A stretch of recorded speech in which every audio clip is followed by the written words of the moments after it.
This week's Torah portions tell us about tsaras, a disease that would manifest itself in the form of white, foul-smelling spots on a person's skin, or on their clothing, or in their house.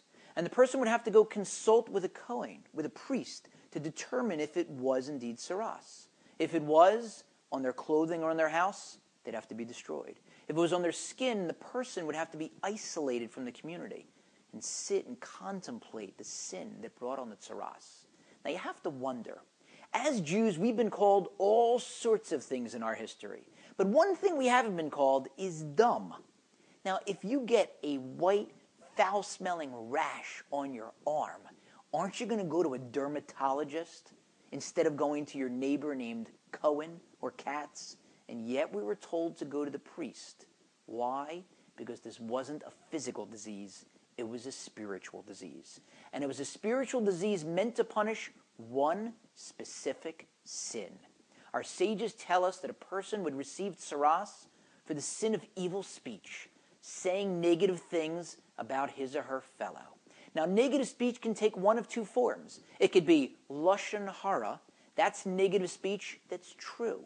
Unlike in many Western judicial systems involving libel or slander claims, truth is not a defense to lashon hara. Or it could take the form of motzi shem ra.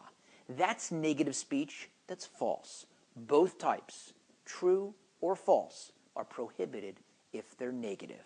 Now, of course, there are exceptions.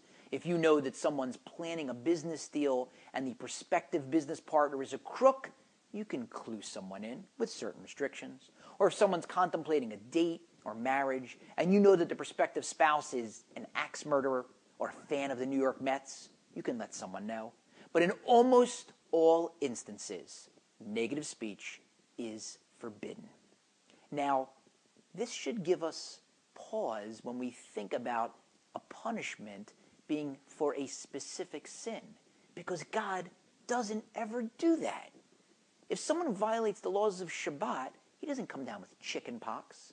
If someone eats non-kosher food, she doesn't instantly get strep throat, and there's a reason for that, because God wants to indulge free will.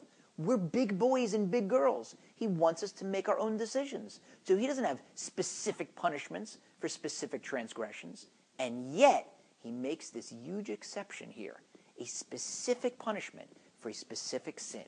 Teaching us just how grave that sin is. That God's even willing to somewhat impair our free will to tell us, don't say anything bad about your neighbor.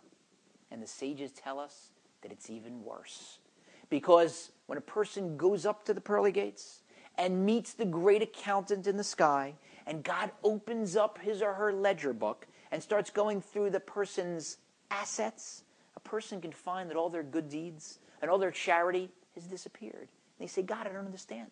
Where's the credit for all the charity that I gave? I gave millions of dollars away. And God says, oh, the credit? I gave the credit to Schwartz. And you say, Schwartz? That schnook? What? And God says, yeah, Schwartz. That guy you used to always talk about behind his back. And then you get to your liability section, you see you have all these infractions, and you didn't commit any of them. And you say, hey, ho, whoa, God, what's going on here? It's a mistaken identity. I didn't do any of these things. And God says, well, I decided that Greenberg, and you say, Greenberg, that Schlemazel? And God says, yeah, Greenberg, the guy you used to always talk about behind his back. I took all of his infractions and put them onto your ledger. And crazy as it sounds, this does make sense. Because that's what God does. He takes the powerful and the arrogant and he humbles them. And then he takes the powerless and the downtrodden and he raises them up. So let's remember, that's why our ears fold back. Because if somebody wants to speak lashon hara in our presence, we can tell them, I don't want to hear it. Zip your lip. Flush the lush. And remember, if you don't have anything nice to say, don't say anything.